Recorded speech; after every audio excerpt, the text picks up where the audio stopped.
Setiap anak itu mempunyai pola perkembangan yang berbeda-beda. Memang pola perkembangan itu ada range-nya. Jadi memang tadi sekali lagi, jadi ada anak yang misalnya di usia 3 bulan, misal seorang anak sudah bisa mengangkat 45 derajat misal. Pada beberapa anak udah ada yang bisa tengkurap sendiri bahkan.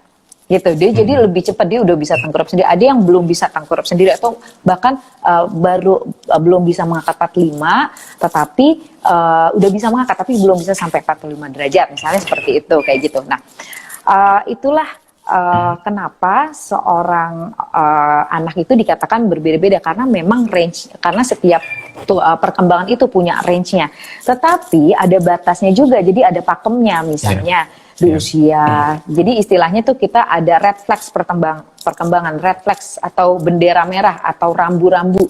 Jadi kalau misalnya kita sudah sampai di titik tertentu seorang anak belum bisa mencapai perkembangan tertentu, maka seorang anak itu harus dibawa ke dokter spesialis anak atau ke dokter spesialis anak yang konsultan tumbuh kembang atau neurologi untuk diperiksakan lebih lanjut.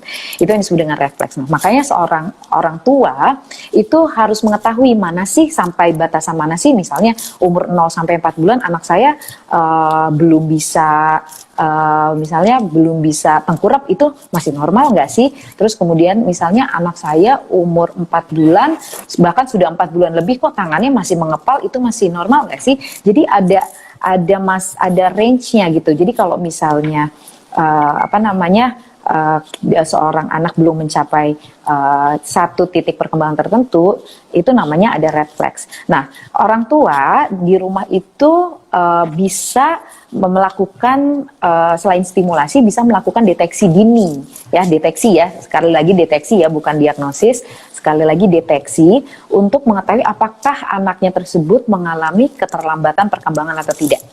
Jadi tools yang paling gampang untuk orang tua pahami itu adalah KPSP. Mama bisa buka, Moms and Dad itu bisa buka di internet ya tentang KPSP, PDF itu banyak. Jadi itu merupakan kuesioner pra-screening perkembangan. Itu dibuat oleh Kemenkes sejak tahun 2010. Itu dia mencantumkan perkembangan anak mulai dari lahir sampai usia 72 bulan, berarti sampai 6 tahun ya. Nanti ada yang KPSP 0 sampai 3 bulan, 3 sampai 6 bulan, terus kemudian 9 sampai 12 bulan, 15 bulan, 18 bulan. Nanti di sana itu gampang sekali karena memang itu sangat mudah dipahami oleh setiap orang tua dengan bahasanya. Jadi di situ misalnya ada beberapa kuesioner, ada 10 kuesioner. Semisal 0 sampai 3 bulan, ada 10 kuesioner yang harus jawabannya iya. Ternyata anak mama hanya bisa 6. Seperti itu, hanya 6, ya, ianya itu cuma 6. Berarti ada 4 yang kurang. Dikatakan di situ nanti ada notes-nya. Apabila ianya kurang dari 7, maka segera dibawa kemana. Seperti itu. Oke, maaf.